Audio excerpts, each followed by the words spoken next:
Our next panel is on the China challenge. This is the most significant challenge facing the United States and US foreign policy today and for the coming decades. We often talk about this challenge as one of great power competition, but the reality is the China challenge is far more than that. The Soviet Union was a great power, but at its peak, the Soviet Union was only 40% of US GDP. It was not really integrated into the global economy and trading system, and it did not have a robust domestic base of technological innovation. China, on the other hand, has already surpassed the United States in terms of purchasing power parity. It's on track to equal and possibly surpass the United States in the near future in terms of GDP. It's integrated into the global economy and trading system, largely as a result of decades of US foreign policy. And it has a domestic base of technological development, yes, much of which it stole. It got through ill-gotten gains, but much of it increasingly, it is developing organically through world-leading companies with world-leading technology. This challenge, if you compare it to US foreign policy and the history of US foreign policy, you'd have to go back to the late 19th century to find a great power, a peer competitor that amassed this amount of real and potential power on the world stage. Add to that the amount of investment and the sense of urgency that China is putting into developing itself as an economic power, as a technological power, and yes, also as a military power. Hundreds of billions of dollars that are going into making it a world-leading superpower across the full spectrum of national influence and power on the global stage, to, in its words, leapfrog the United States into a position of global leadership in the coming decades. All of this is also playing out amidst a competition of values, where all of this power that China is amassing is going to further a model of authoritarian governance, crony capitalism, suppression of minority rights at home and abroad, and the use of technological sophistication like artificial intelligence and autonomous systems, not to advance values that we in the West recognize and support, but to further values of social control, minority suppression, and things that we are fundamentally against here in the United States. This is something that is going to have to focus the minds of US policymakers for decades to come. It's going to have to focus our resources for decades to come. But the reality is, this is something that the United States can rise to face. It's something that we have structural advantages that over this long competition will play to our advantage in terms of the vibrancy of our citizenry, our education system, our economy, the ability to marshal resources to meet these problems, not just in the public sector, but in the private sector. And ultimately, the values that we bring to this competition of democracy and human rights and the rule of law, that are values that fundamentally attract people across the world to the United States and what we represent. What we need right now more than anything is a sense of unity and a sense of urgency to get after this problem and to stay focused on it as the leading priority of US foreign policy for decades to come. This is going to be an incredibly long game, but the United States has a lot of structural advantages that play in our favor. We just have to rise to this occasion now as leaders, as citizens, and recognize that most of this is about what we bring to this and how we, with a sense of urgency, need to begin moving with far more speed and single-mindedness to meet the challenge that we're already facing and that will only grow in the years to come. I look forward to this panel. Josh, take it away.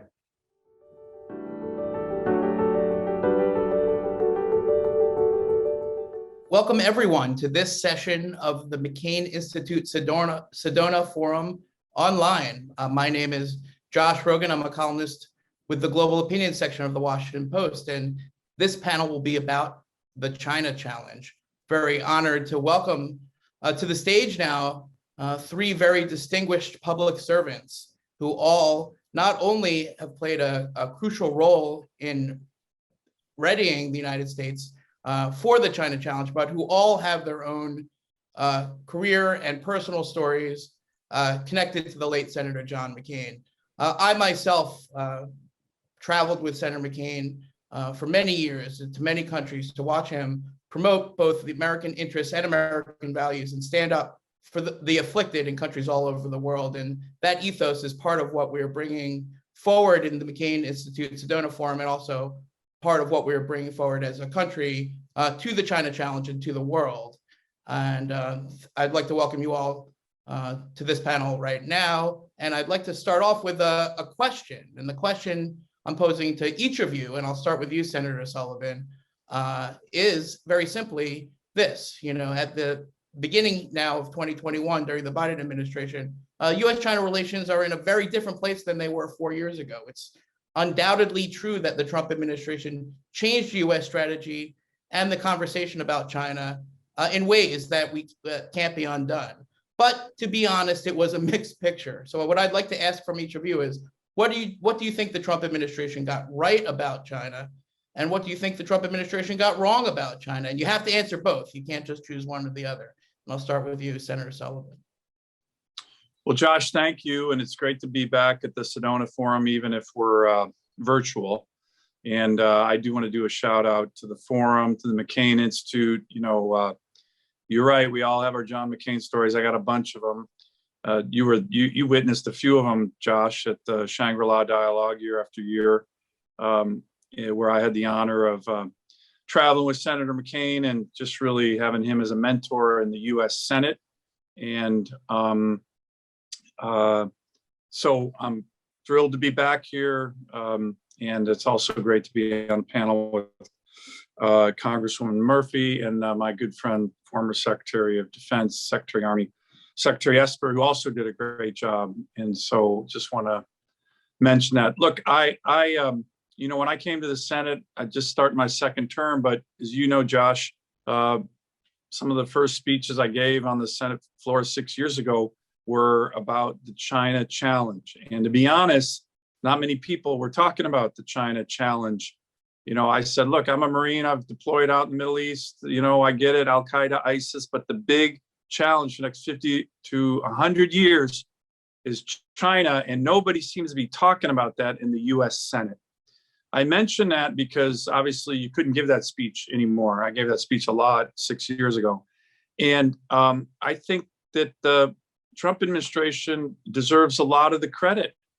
You know, one of the things that is not recognized nearly enough, the national security strategy put forward by President Trump, H.R. McMaster, his national security advisor, the national defense strategy, which really kind of seeded into that with Secretary Mattis and then Secretary Esper. These were really important, very serious documents that reoriented our entire strategic approach in the world not away. We still got to focus on the violent extremist threat, a violent extremist organization. That was the focus after 9/11, rightfully so, by the way. But now this focus on great power competition with China as the pacing threat was the result of the national security strategy and the national defense strategy of the Trump administration. They deserve all kinds of credit for that. And by the way, the one thing that's always missed about these documents, even, you know, during the time that we're in where it's partisan on a lot of issues, those documents were that focus was very bipartisan. And I'll mention in the last two National Defense Authorization Acts, those were essentially written and oriented around the national defense strategy. So to me, that is a really important development of what the Trump administration did. Related to that, they did not let China do what we've all seen in meetings. I've seen it as recently as just about a year and a half ago. Chinese officials, when you talk about, for example, reciprocity, we need reciprocity in the relationship. Well, Senator, we know we don't always have it, but that's because we're a developing country and the United States is a developed country. They still use that talking point. The Trump administration did not allow them to use that talking point. You know, I think there's some criticism of the Trump administration with regard to allies. You know, we're an ally-rich nation. The Chinese are ally-poor. I heard recently a great phrase, they don't have allies, they have customers, the Chinese. But I actually think that criticism is a little bit overblown. with regard to the Trump administration. I think the Biden administration is off to a good start on the issue of allies, and I know we've talked about that more. The area that I think, so there's allies, okay, some people say we didn't do enough. I think our relationship with Japan, for example, India, really started to get stronger, even Vietnam under the Trump administration. So I'll push back on that. Here's the one area where I think they didn't do enough and deserves criticism. One of our huge comparative advantages, it's not just military, it's not just our energies, capabilities, not just our economy, it's our commitment, as you said, to democracy, to democratic values. I think in the kind of global competition with China, we need to emphasize that. We need to be proud of it. It's what helped us win the Cold War with the Soviet Union. In that element of the Trump administration's policy, in my view, is very muted. And it didn't need to be muted. That is a huge comparative advantage. Heck, I even think it's a comparative advantage for people in Hong Kong, for people in Beijing. Every person on the globe, in my view, has that feeling, that beating heart of freedom, whether you're Chinese or American or from Hong Kong or Burma.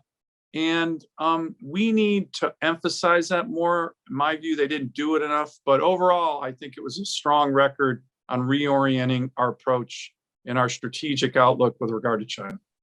Thank you so much, Senator. I should have mentioned up front that Senator Sullivan, coming off of his first re-election as senator, is also the chairman of the International Republican Institute, succeeding Senator McCain in that role. And now I'd like to pose the same question to Congresswoman Stephanie Murphy, a Democrat from Florida, who just won her second re-election. Congratulations.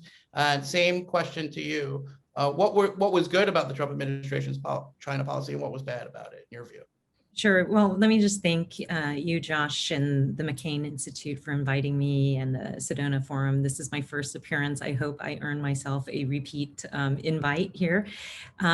But, you know, you introduced me as a Democrat, and you might think that I'm a Democrat who wouldn't have anything positive to say about our Republican foreign policy or administration. And it's actually quite the opposite. I'm still old-fashioned, kind of believe the way that I believe Senator McCain did in, you know, politics should stop at the water's edge. And so it's great to be on with Secretary Esper and Senator Sullivan. And I agree with Senator Sullivan in that, you know, the Trump administration deserves credit for its 2017 national security strategy, which clearly prioritized China as America's biggest national security challenge. And I think there's real value in stating that very clearly.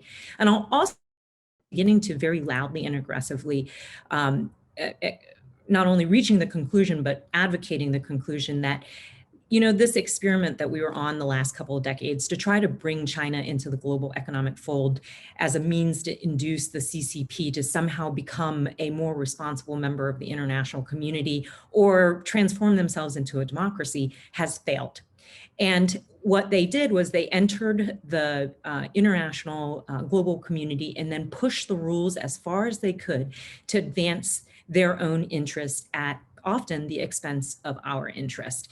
And they understood that these international organizations that we had in large part helped build required a level of unanimity in order to have any kind of consequences for individual members who don't comply by the rules. And they went about kind of picking people off using a variety of, you know, diplomacy or extortion, however you want to describe it, to create a situation where they could get all of the benefits of this international community without paying in or playing by the rules. And so to the flaws of what the Trump administration's approach to China was, I think while they correctly identified much of the problem, their inconsistency and often incoherence on executing a strategy to address the misbehavior or the bad conduct led to a situation where a ton of progress on any of the objectives that were laid out at the front. And I'll give you an example. I'm on the Ways and Means Subcommittee on Trade, and so it's been a focus area for me. And I think everyone agrees China's trade practices are abusive.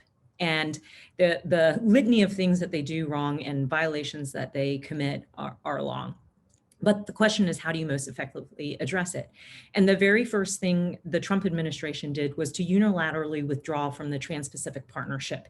And I believe we should have had a more open debate about that decision. But I do believe that participating in that particular economic partnership in the region would have strengthened the United States and weakened China in that region. And I think, you know, it was a geostrategic mistake of the highest order. And I'm not somebody who believes in alliances for the, you know, sake of alliances. We have alliances for strategic purposes.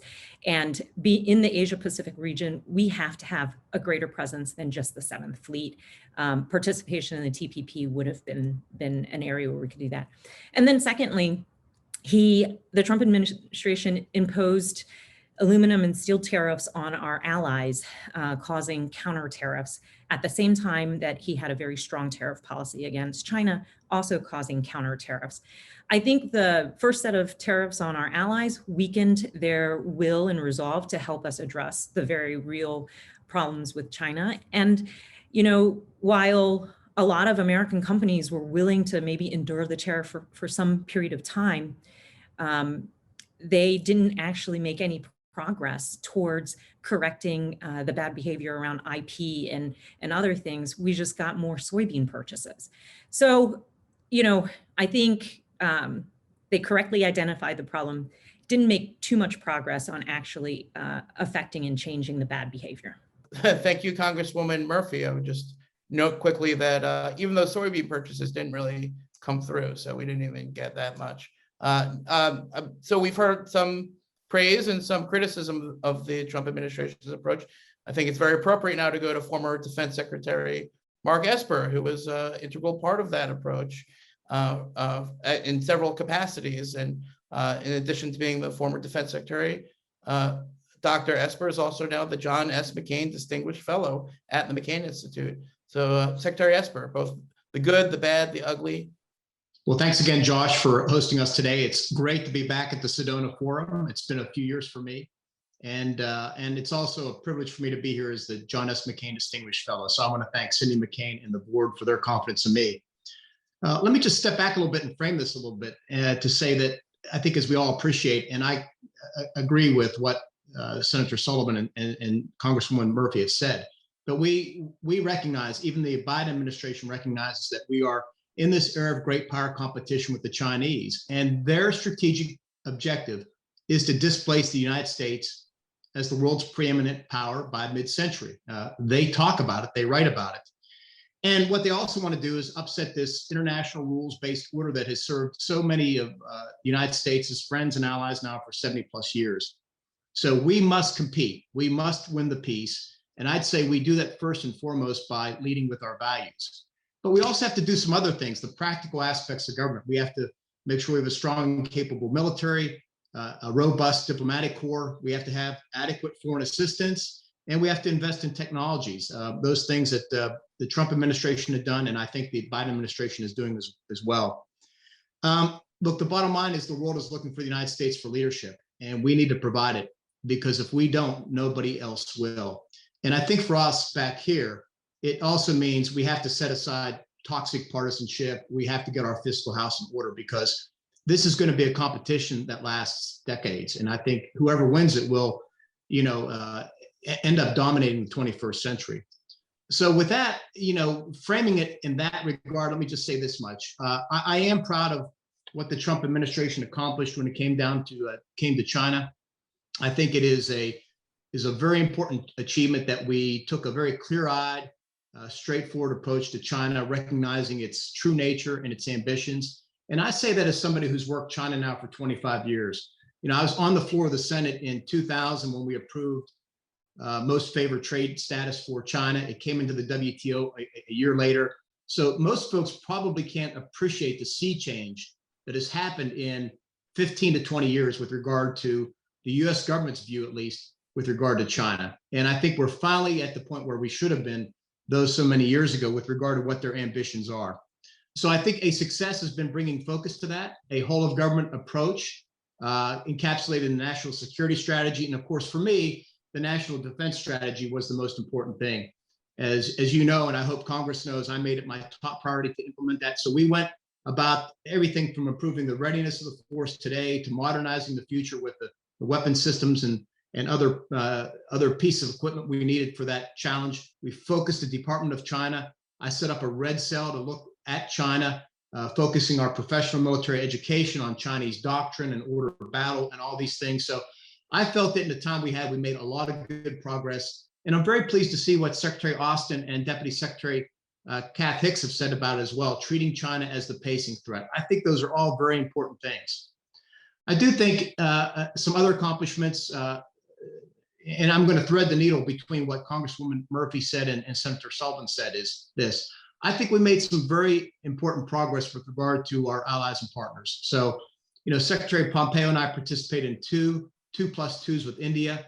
I would say that if China is the most challenging relationship for the United States in this century, I think the India one is the one that presents the most opportunity. And so I think that's very important. I was very pleased to see that President Biden participated in the Quad. Very, very important. We had helped set the basis for that. And then Secretary Austin going over early to New Delhi to speak with his counterpart. And then, of course, I've been very encouraged by what I see coming from Japan in that relationship. Last but not least, NATO had moved a good distance in 4 years in terms of how it approached looking at China. So I think that's very important. And we could talk about some of the things we did domestically with regard to, checking the progress or the role of Chinese companies in the United States. Huawei is a case in point, and we could talk about that. On the other hand, things we didn't do as well, I do think we created unnecessary irritants in the relationship at times with our allies and partners. Congresswoman Murphy mentioned one that prevented us from realizing the full potential of how we couldn't have gotten all the countries on board, particularly those in Europe, earlier, or at least much further along. So I would put that down as a criticism. And then I think we probably, in terms of the whole of government approach, I thought DOD did a very good job. I thought State did a very good job. But how do we employ all the other departments of the United States appropriately to do so? I give credit to Commerce. Commerce was very aggressive with regard to export controls. But again, I thought we probably could have done more on a whole of government approach. My specific thing I would say is we started a lot. We finished a lot stronger than we started. And I think if we had kept the pace near the end that we had, if we kept the pace up front that we had near the end, I think we would have moved the ball even further down the field. That said, I am very encouraged by where the Biden administration is right now. I think they're saying and doing all the right things, and time will tell. I think China is testing them right now also. So anyways, I'll just pause right there. Well, that's exactly where I'd like to take the conversation next. We've had, and thank you very much, sir. We've had, a few months to watch the initial steps by the Biden administration. What most people say is that we've seen a lot of continuity, but at the same time, the true tests between competing interests inside the Biden administration have largely yet to play out. In other words, they haven't really faced a tough decision. I'm wondering what each of you think when you see how the Biden administration is handling the China challenge. And frankly, I'd like each of you to give me a grade, A, B, C, D, E, F. How do you think they're handling this so far? Let me start with you, Senator Sullivan. Well, look, Josh, I've been trying to work with the Biden administration on some of the issues that Congresswoman Murphy and Secretary Esper raise. I think, at the end of the day, Xi Jinping's worst nightmare is to see a long-term, strong, bipartisan strategy that the United States enacts and conducts. And I have made it clear to the incoming Biden administration that, I willing to be a partner where I think their strategy makes sense. And so I would give the grade an incomplete because there's a whole host of issues that are up in the air. Let me give you a couple where I think they've done a good job. And, some that I think are still out there. I was in Alaska after the meetings and met with the Secretary of State, Secretary Blinken, and Jake Sullivan, the National Security Advisor, right after their meetings with the Chinese in Anchorage. I know Secretary Austin quite well. I actually introduced him at his confirmation hearing given many years ago. We served together in the military.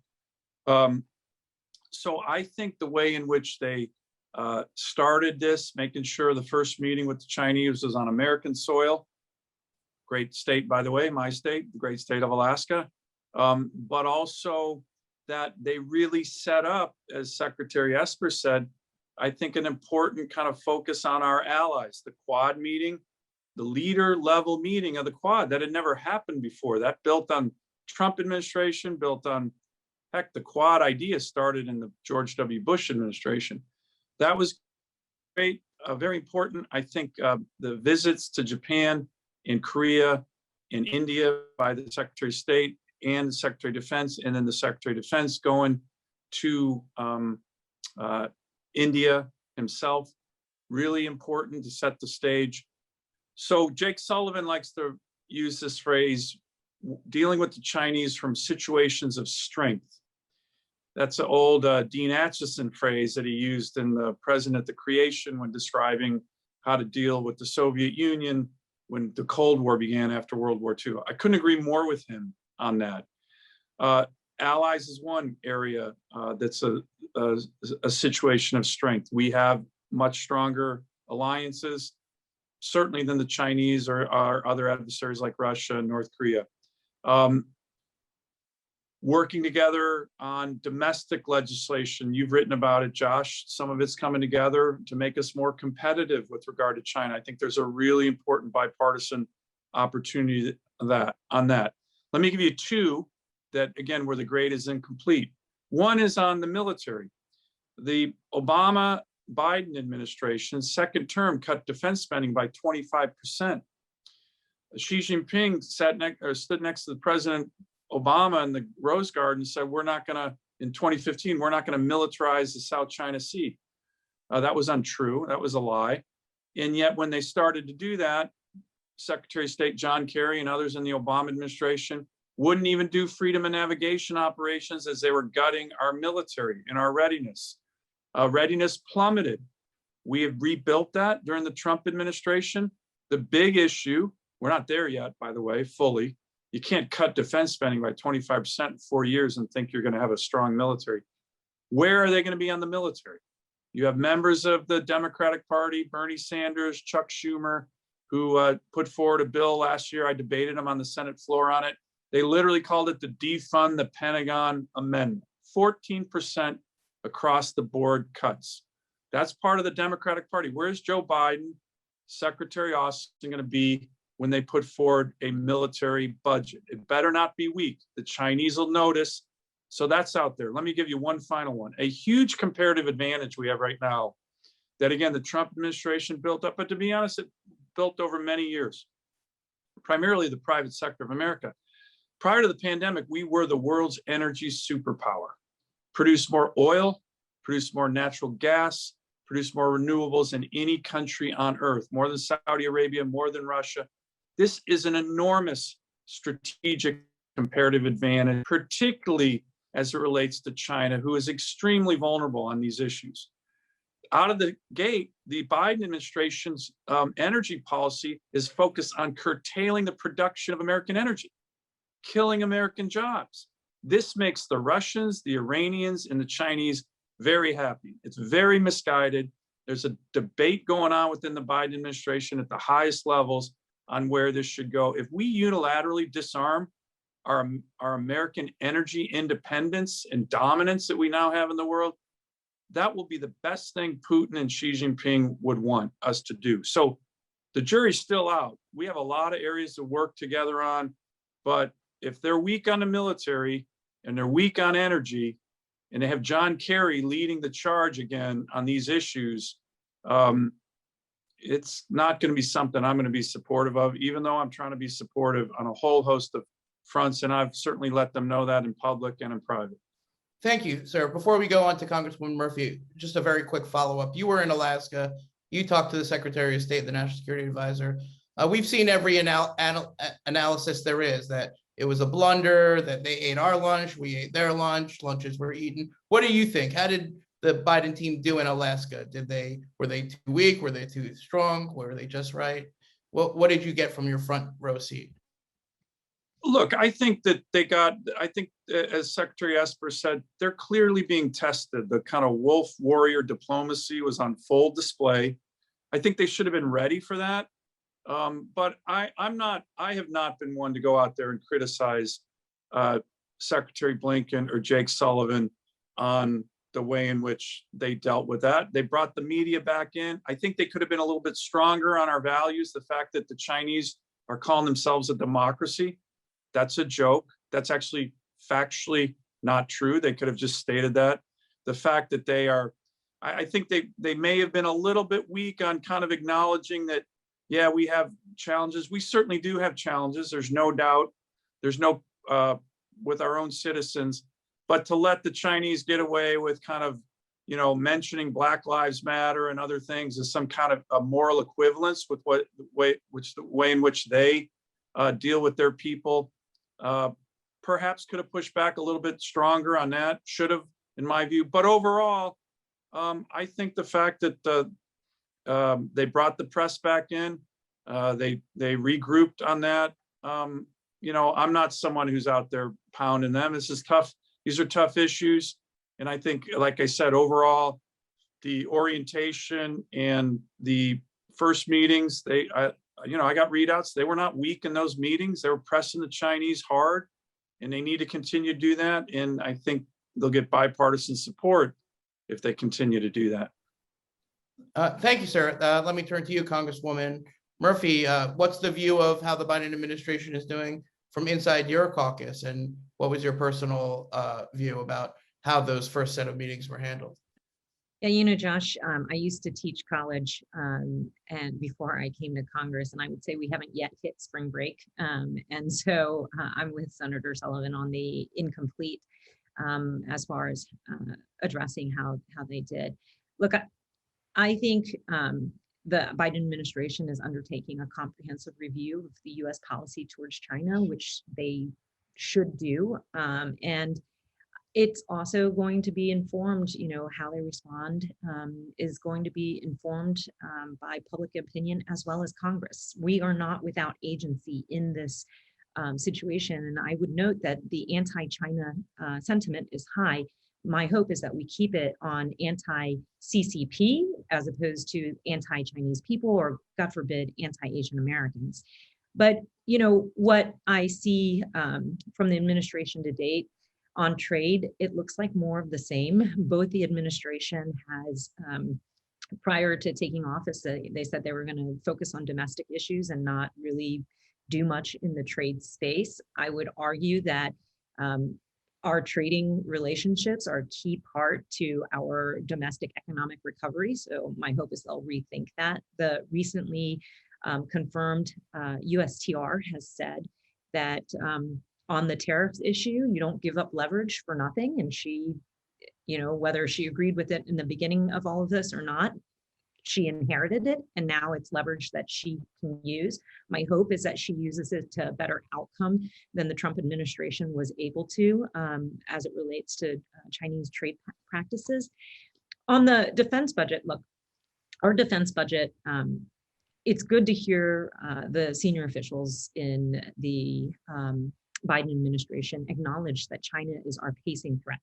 And if they are our pacing threat, you have to resource your values or your goals on that. And our defense budget is now about $731 billion. Much of that is aimed at deterring China and supporting allies. And I'm proud to say we were able to get into the, so basically appropriate and get into the NDA of 21, the Pacific Deterrence Initiative, which is a huge part of deterring China in the region. My hope is that the Biden administration will propose to continue that level of funding and not cut it, recognizing that we are facing a wide range of challenges. But Congress, again, has agency on this. I lead the Blue Dog Coalition. We are a coalition that is dedicated to a strong national security and fiscal responsibility. And I know that my members will have a say as it relates to where the defense budget is and how it comes out of the House. And in a narrowly held House, I think their opinion will matter. And then, I think the alliances, whole of government, as well as working with our allies, will be back at the core of foreign policy. That Biden administration has clearly taken to heart that famous lesson from former Secretary of State George Shultz, who was a Republican. And he basically compared diplomacy to gardening.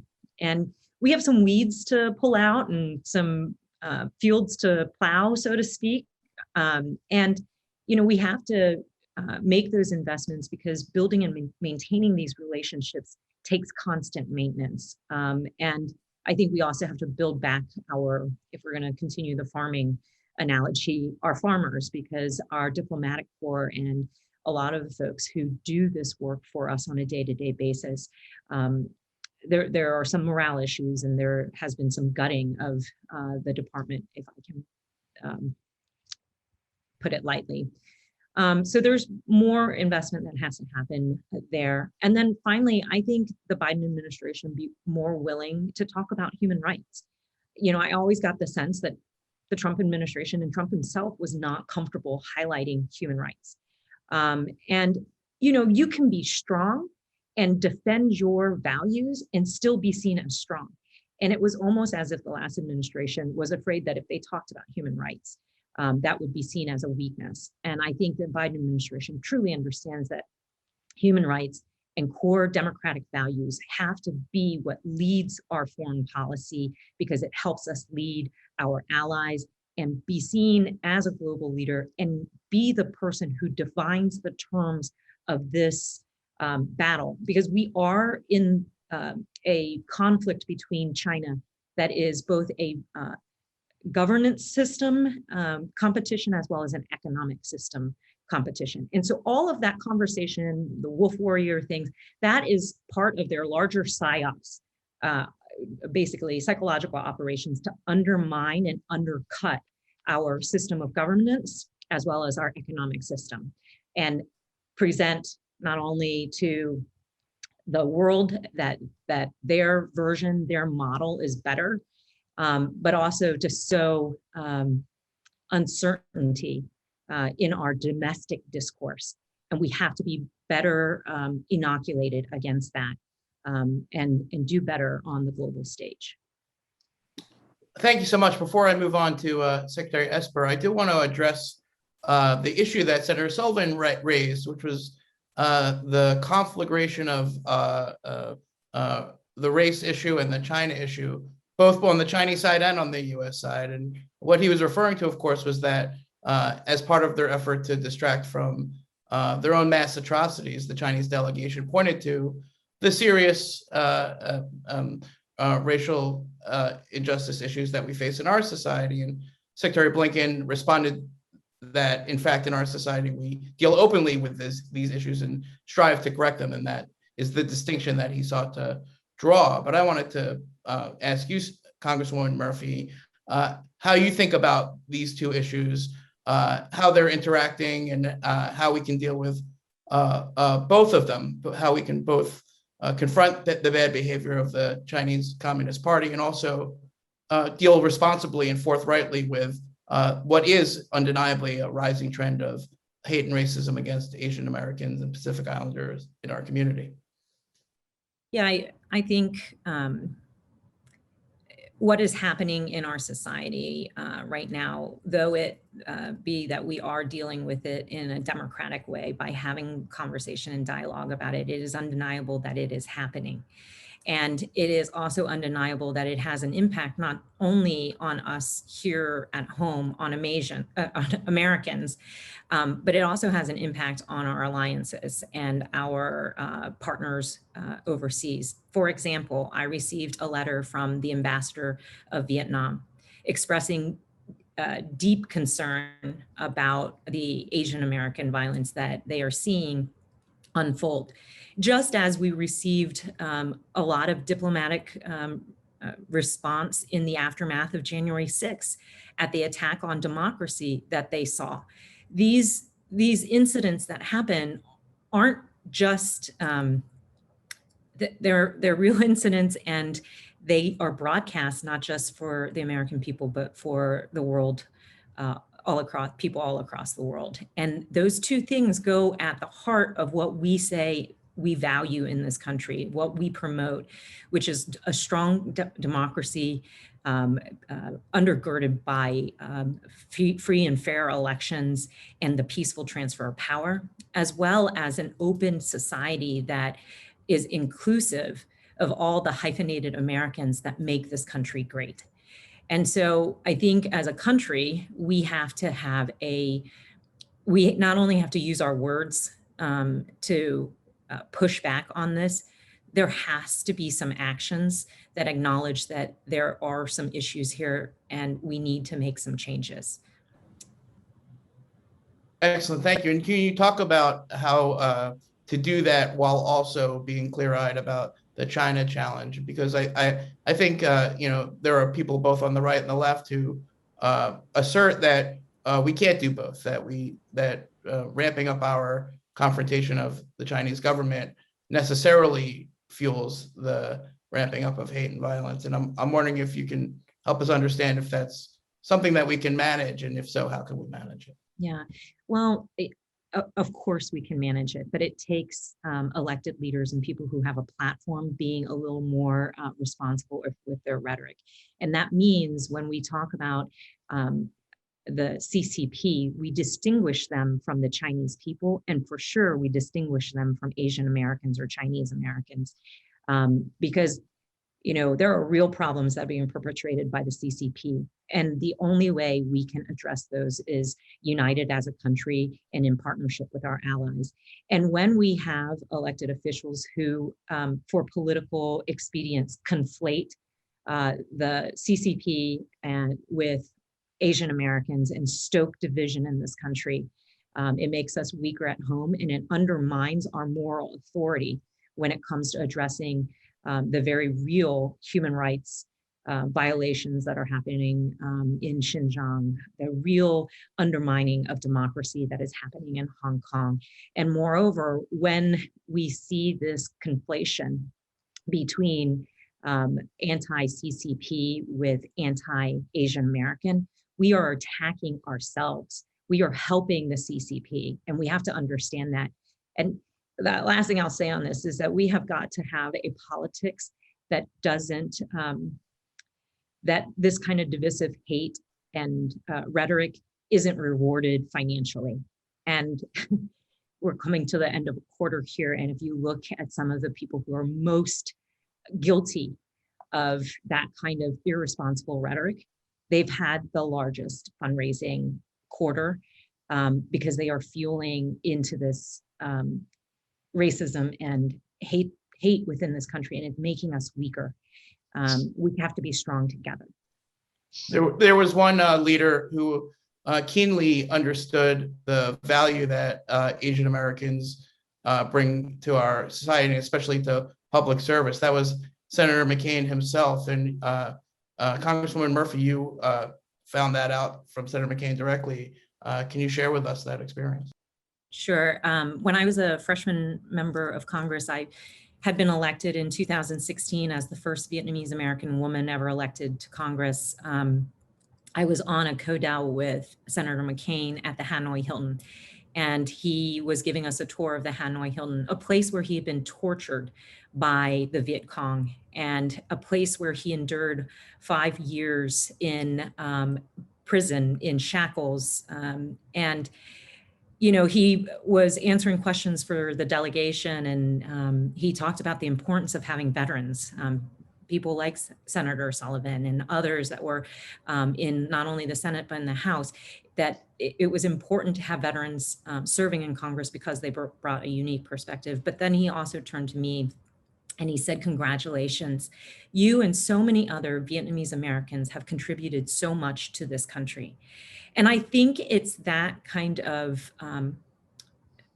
dedication to those very American values that Senator McCain embodied, that makes this country so great, that gives me so much hope that we will pull out of this dark moment, because I believe that inclination is more American, the understanding that, you know, we are a diverse nation and everybody has made contributions, and respecting and acknowledging that in the way that Senator McCain did.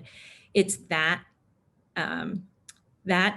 instinct that I believe is purely American that gives me hope in this moment that we will get out of this this partisan rhetoric and be able to pull together stronger and confront our adversaries, our true adversaries, and those are foreign adversaries. Thank you so much for sharing that with us.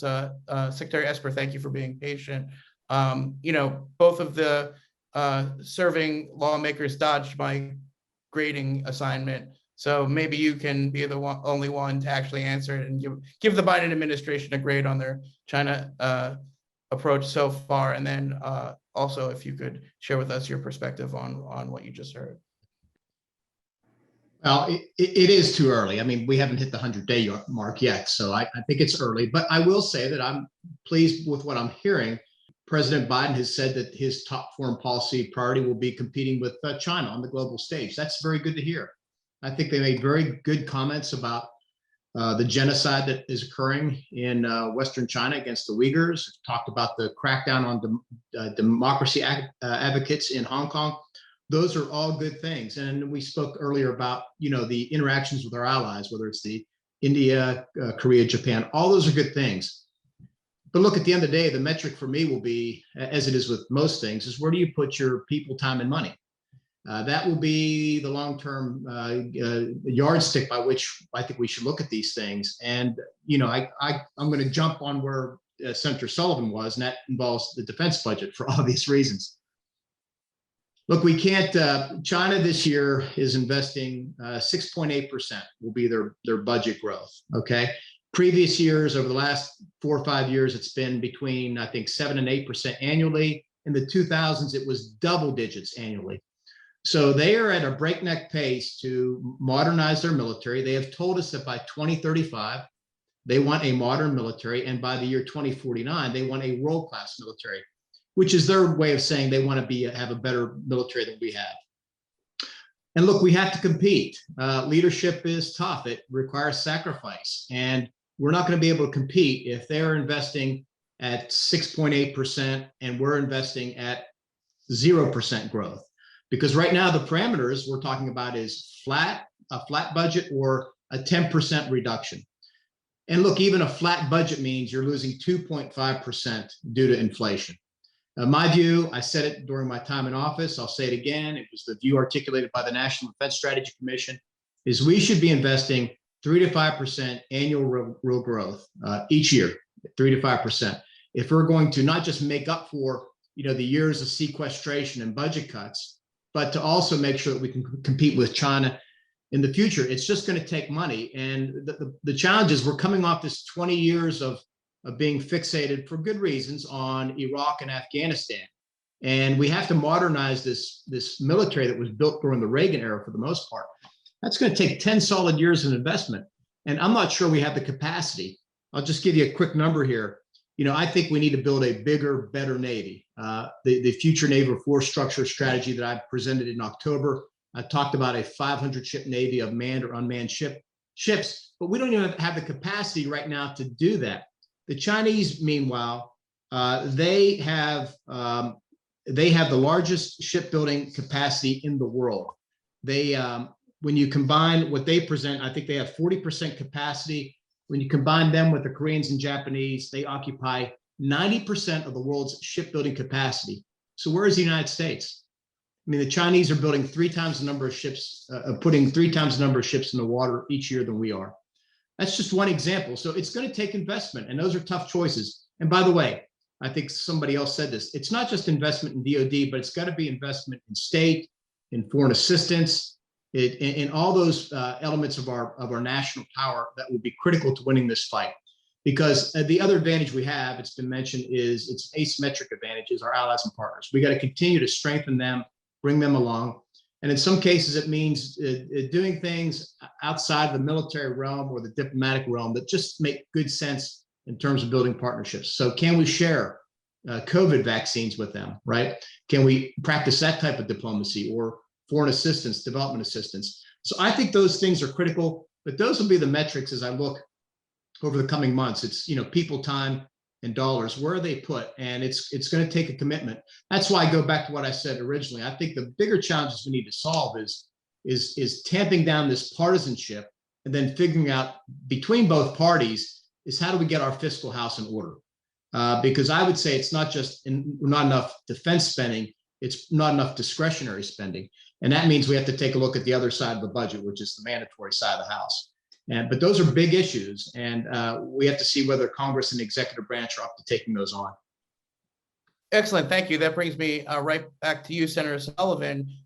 We alluded to this earlier, but of course, the China challenge is not solely a military challenge. It's an economic challenge, a technology challenge, and an innovation challenge in a sense. And this, as you know, the Senate is about to take up the Endless Frontier bill, a Schumer-Todd bill, but that is now being used as a vehicle for lots and lots of other China-related stuff.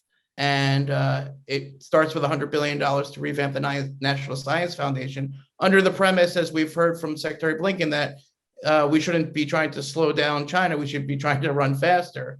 But the bill is already being caught up in partisan bickering and bureaucratic dysfunction. So, how is Congress going to perform on this first big test, Senator Sullivan? Are you guys going to be able to come together to put forth a program for competing with China on the innovation front in a comprehensive bipartisan way, or not? So, Josh, I think it's a question. You've been doing a great job writing about it. I made a prediction a couple of years ago in a speech on China that the more this challenge becomes apparent, not just to members of Congress, but to the American people, that the more I think it's going to drive bipartisan action to get our own house in order, to get our own act together, whether it's on the issues of the debt and deficit, as Secretary Esper just mentioned, or on innovation, or on infrastructure. But I don't think we're there yet. And, I think this is going to be an important aspect of, in some ways, an important first test with regard to how we look at these issues and truly come together. Not to be too partisan here, but on the COVID relief bill that passed a month or so ago, I think the Biden administration failed that test. They failed it miserably. Here's why. In 2020, so much of the focus was to get through the pandemic.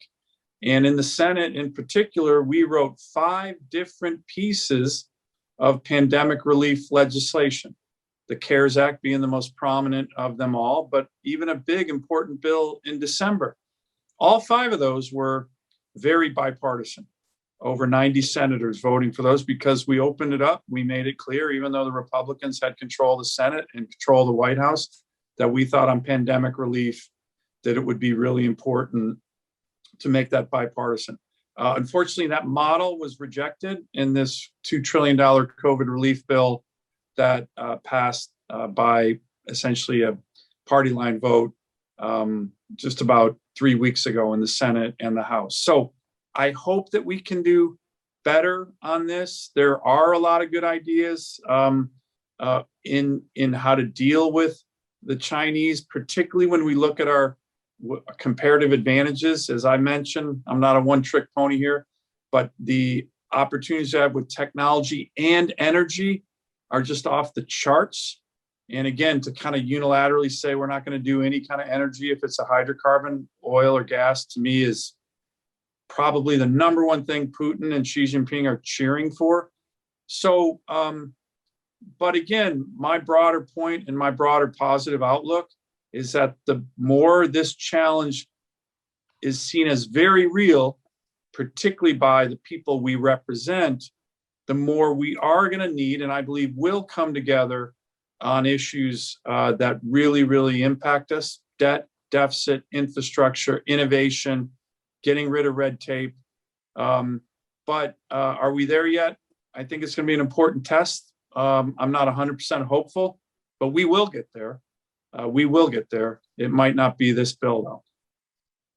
Got it. Thank you. Congresswoman Murphy, as you know, the coronavirus pandemic has impacted the U.S.-China relationship in a variety of ways. Many of these are, by the way, detailed in my new book, Chaos Under Heaven, available now wherever books are sold.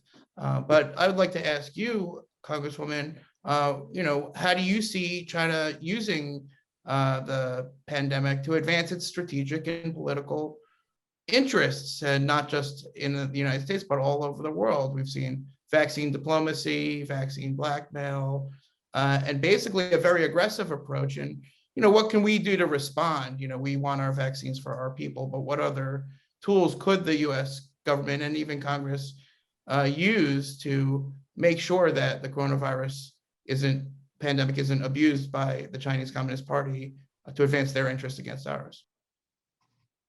I'm glad you asked the question and that you shamelessly plugged your new book, which I'm excited to read, because I'm going to shamelessly plug a bill that I just authored that tries to address this very issue.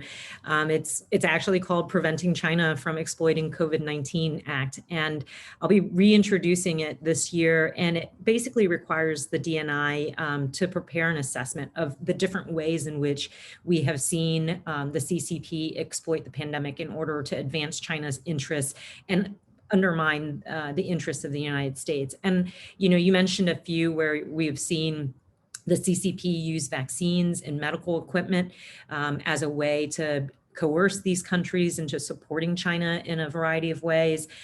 We've also seen the CCP use the global destruction and sort of the distraction tactic where people are focused domestically on the pandemic and the economic crisis that was ensuing. They've used that opportunity as a smokescreen to be more aggressively pursuing some of their longstanding sovereignty objectives, including what they've done in Hong Kong or Taiwan or Xinjiang, or even territorial disputes with countries like India. So we know that this activity has been going on. It's clear it has exacerbated the relationship, but we should have a very clear IC assessment of all the ways in which they are acting, and then figure out how we can thwart them or to counter it. Excellent. Thank you very much. Secretary Esper, I want to close out here by covering something that I think we need to talk about. Hey, that John. we haven't.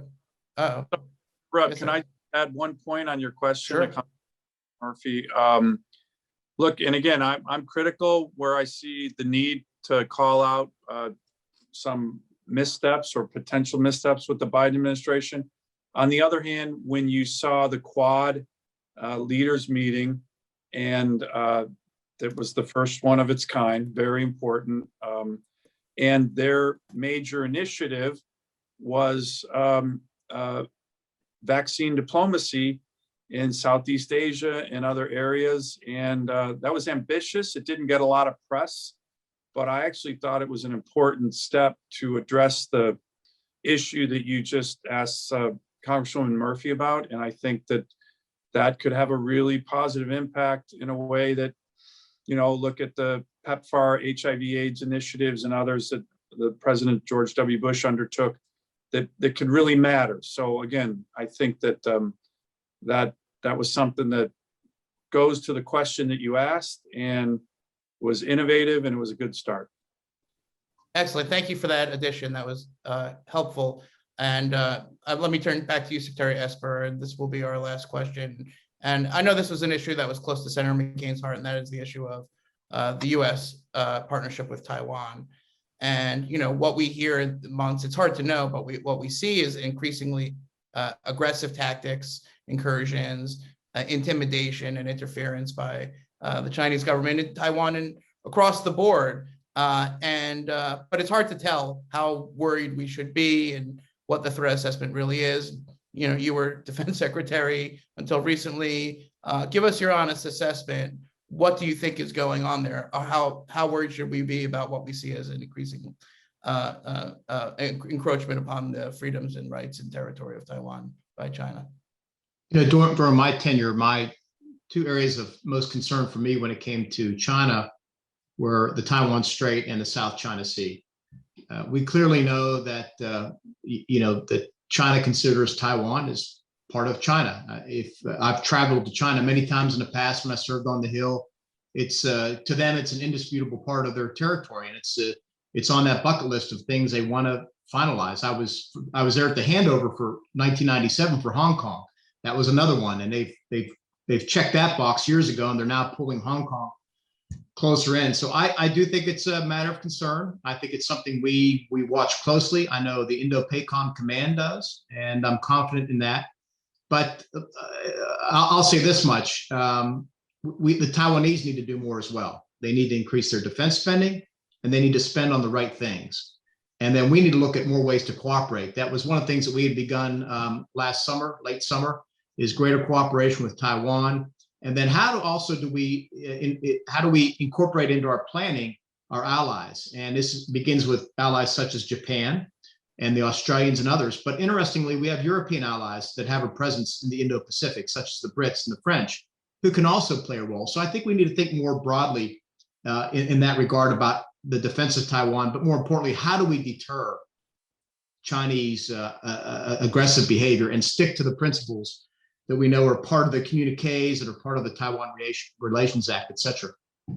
I do want to say this much about Taiwan too, and I'm going to kind of jump an issue over because I think, again, these issues are always bigger than a single domain. And that is, Taiwan's involvement in international organizations. Here's a country that did incredibly well with COVID.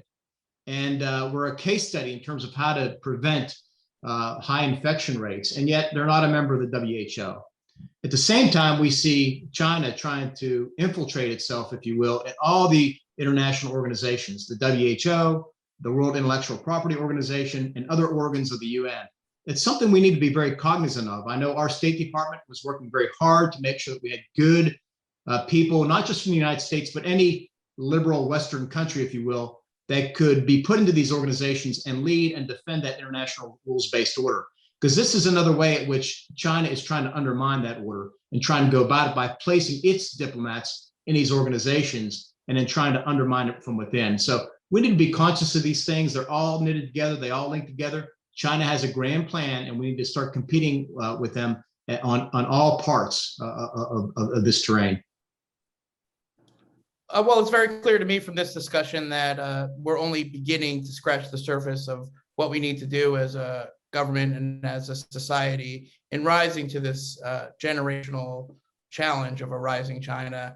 But it also seems clear to me that there's a lot that we can agree on and a lot of bipartisan overlap that can be the basis for that response. And, it's also clear to me that nobody knows what the Biden administration is going to do yet, because perhaps they don't know what they're going to do yet, but we'll all have to wait and see. I want to just thank the Senator, the Congresswoman, and the Secretary for sharing their thoughts and perspectives with us. I want to thank Mrs. Cindy McCain and the McCain Institute and the staff for putting together this event. And I want to thank the audience for attending and hope to see you all next year in Sedona. Thanks, Josh. So much Thanks. to be with you all.